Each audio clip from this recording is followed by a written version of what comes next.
Lagos never truly slept. Its lights shimmered through tinted glass, reflecting ambition, desire, and secrets. In this city, beauty could open doors, and money could silence questions. For many, survival meant learning the rules quickly. Tara learned them well. In a high-rise apartment in Lekki Phase 1, Tara lounged effortlessly in silk and confidence. The glow of city lights danced across polished floors as notifications lit up her phone. Alerts of transfers, missed calls, promises wrapped in affection. Beside her, Z watched with amusement, half impressed and half uneasy. Tara lived comfortably in the attention of wealthy men. Single, married, it rarely mattered. In her world, generosity spoke louder than morality. Laughter filled the room, but beneath it lingered an unspoken truth. This lifestyle demanded payment, even if not immediately. Later that night, Tara sat in the passenger seat of a luxury SUV gliding through the quiet streets of Lekki. Adewale drove with the ease of a man used to control, of roads, of people, of situations. An envelope exchanged hands without ceremony. It was routine, unromantic, efficient. Streetlights flashed across Tara's face as she smiled, secure in the moment. The city outside blurred into streaks of golden shadow, unaware of the lines being crossed inside the vehicle. In another part of the city, the atmosphere was different. Inside a grand, carefully curated home, Mrs. Adewale stood still in the shadows. The house echoed with silence, broken only by distant murmurs from a phone call she was never meant to hear. Her expression did not break. Pain settled quietly behind her eyes. She did not confront. She did not cry. She watched.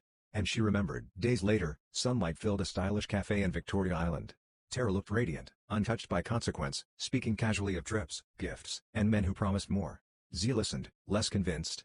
Her laughter was softer now, her concern harder to hide. There were rumors. Whispers of wives who were watching. Of marriages that were not as blind as they appeared.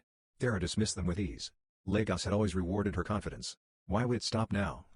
The night air felt heavier when Tara stepped out of Adewale's house once again. The gate closed behind her with a soft finality. From the shadows emerged a woman she had never seen but somehow recognized instantly. Mrs. Adewale stood calmly, her presence steady and unshaken. There was no shouting. No struggle. Only a quiet confrontation charged with years of endurance and restrained grief. Tara felt it then, something shift. Not fear, but discomfort. The kind that settles deep and refuses to leave. Words were spoken, not loudly, but with intention. Mrs. Adewale did not beg, nor did she threaten. She released something older than anger, something shaped by betrayal and long nights of silent prayer. The air grew still. Tara laughed it off, masking the unease curling in her chest.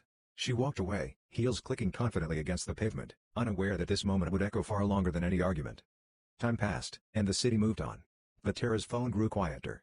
Messages went unanswered. Transfers stopped. Doors she once entered effortlessly now remained closed. In her apartment, luxury dulled into emptiness. Bills replaced champagne glasses. Nights stretched longer. Z watched helplessly as the woman who once ruled her world sat surrounded by silence. Men who once promised protection disappeared without explanation. The lifestyle that had felt permanent revealed itself to be painfully temporary. At dawn, Tara stood alone before a mirror. The city outside continued its endless rhythm, indifferent to her reflection. The confidence was still there, but thinner now, fragile around the edges. She searched her own eyes for answers. Was it a curse? Or was it consequence? The mirror offered no reply. Only the quiet understanding that in Lagos, nothing is truly free, and some debts wait patiently to be collected.